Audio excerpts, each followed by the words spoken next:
All right, everyone, let's get started. This is a quick one. This is going to be a very simple, very short list of things that I think are terrible automotive industry decisions that have been made over the recent years. Without further ado, this is my angle, and I am James Angley. So let's go. First one, pretty obvious if you ask me. This one's not so unorthodox. The next one, a little bit more out of the realm. And then the third one is going to be completely off the reservation. And I don't think most of you are going to be sitting with me. So first, we're talking about the Chevy Blazer. What the hell was Chevy thinking looking at the Toyota 4Runner, the Jeep Wrangler, the Ford Bronco, seeing all of that success and thinking, you know what we should do? We should make a unibody Chevy Blazer with zero off-road cred. Who was at that meeting and approved this? I would love to know, because this is just insane. The Chevy Blazer has a crazy history as being a body-on-frame, off-road, two-door, crazy vehicle that everybody loves. There's not a single person on this earth that doesn't look at a square body Chevy Blazer and think, yeah, I don't want any of that. Everybody wants one. How cool would it be if instead of making this unibody nonsense, they built a body-on-frame Chevy 1500 platform, basically a short bed Silverado 1500 with a bed cap on the back and a bench seat. I know that nowadays 2-doors don't sell, so who cares? Let's throw in a 4-door option. Maybe we'll make like a half-door situation going on. Chevy's done it for years.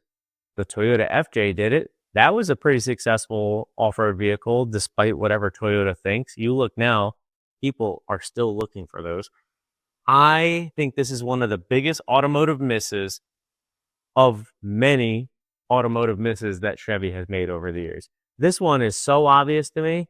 If you look at the most recent Doug DeMuro video, he talks about how Chevy never made a Raptor competitor.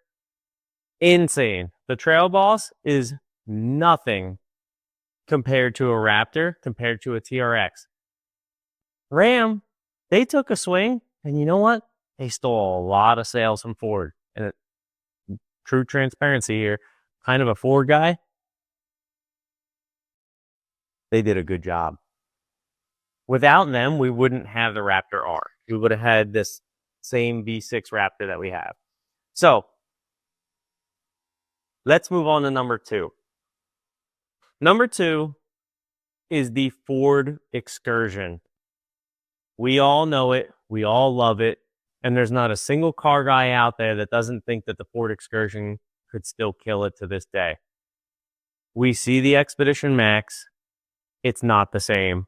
It's not as cool. It's not as tough. It's not as strong. It doesn't tow as much as a modern Excursion could. It's not a true Super Duty based SUV. There have to be a million auction results showing how valuable the Excursion is to this day. You can get a 2005 6-liter Excursion to go for $30,000, $40,000, even $50,000. And the 6-liter, let's face it, is not even a great motor. That is known for being a terrible power stroke. And yet people still want it. There is not a single vehicle out there that's like a Super Duty based SUV that could fit so many people and so much cargo and tow so much weight and be so capable. I don't know what Ford's thinking. I get it when they ended it. I get it.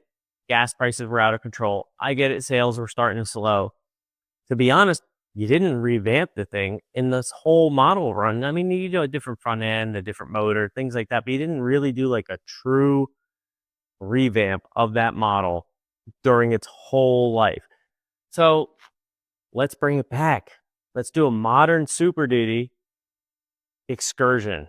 If you told me that I can get a 7.3 Godzilla gas motor in a Super Duty based SUV that could fit a bazillion people, all the cargo in the world, and tow the biggest travel trailer or boat that I could ever afford, I'm sold. I worked my butt off, and my wife has worked her butt off to pay off all this debt. Sign me up, get me another loan.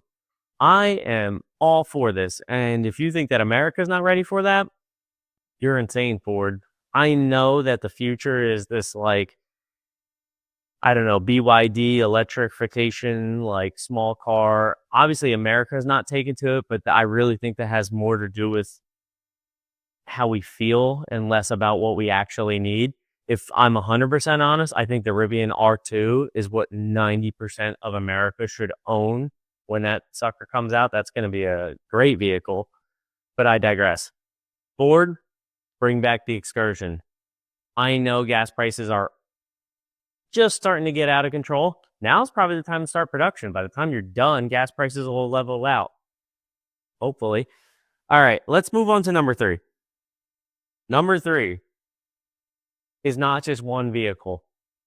It is not just one decision. It's Cadillac concept cars. And not all of them are great. But when I was growing up, we had the CL. The CL was amazing. The El Mirage, the Soleil, sure I'm pronouncing it wrong, and the CN.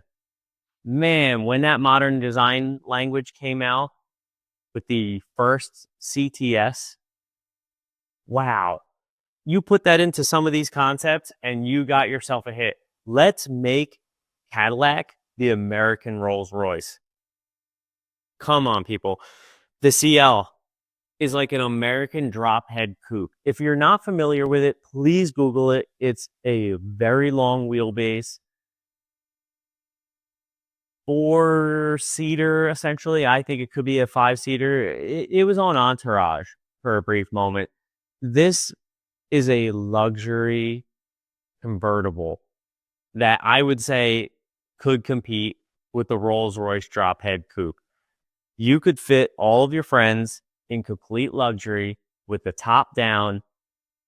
Let's put a 6.2 liter engine in it. Let's put the quietest exhaust, the best magnetic ride suspension you could do.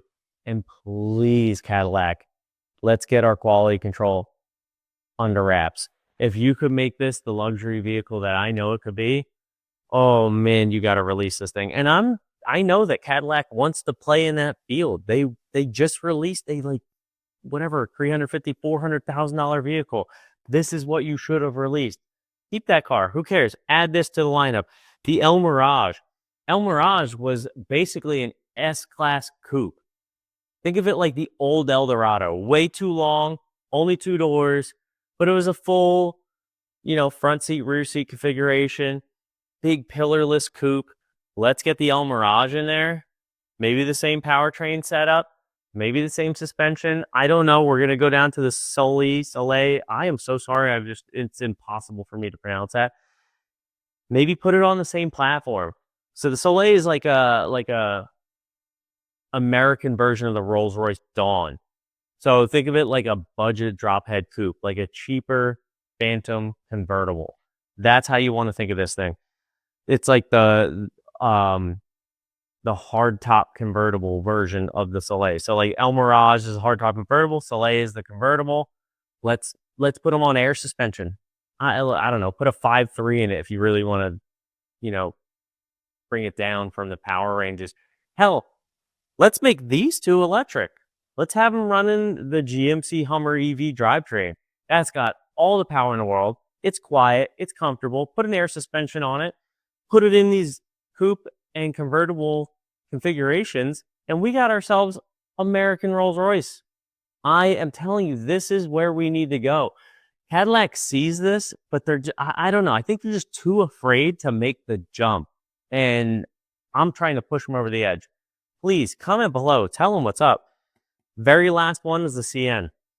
Think of this like a luxury Corvette. This is a top of the line Corvette C8 E-Ray with a Cadillac interior, with a luxury suspension, with a little bit quieter of an exhaust.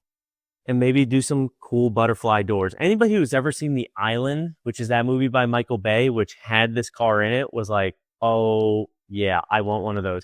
Think of like a C8 if it took Cadillac's design language from the early 2000s or mid 2000s and just mashed it all together with the C8.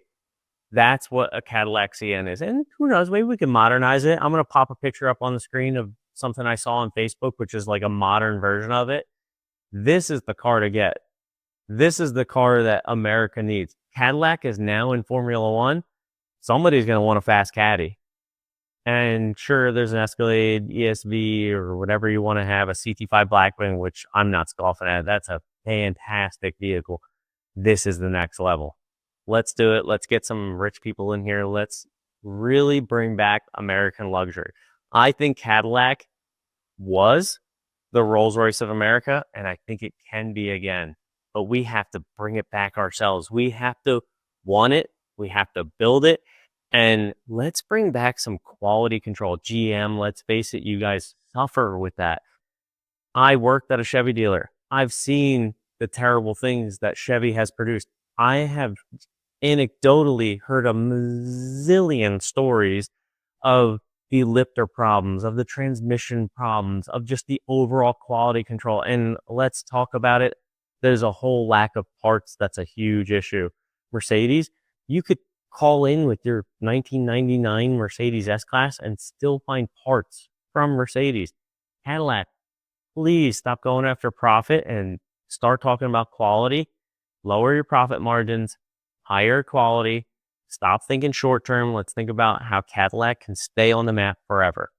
I am not joking. Cadillac is a pillar of American luxury, of American excess, and let's keep it that way. On that note, let's think about the Bentley of American luxury. Have you guys ever thought about a comeback of the Duesenberg brand? I think that if we could somehow bring Duesenberg back, I think this would be awesome. Tell you what, Cadillac, you come back strong. Lincoln, buy the Duesenberg nameplate and make some crazy luxury versions of that. Anybody who would like to see a video on that, maybe we'll go down a weird rabbit hole of Lincoln super luxury. You just comment below. Everyone else, thank you for joining. Again, this is my angle. My name's James Angley. Click that like button, subscribe, hit the bell for the notifications, and I'll see you on the next one. Thank you.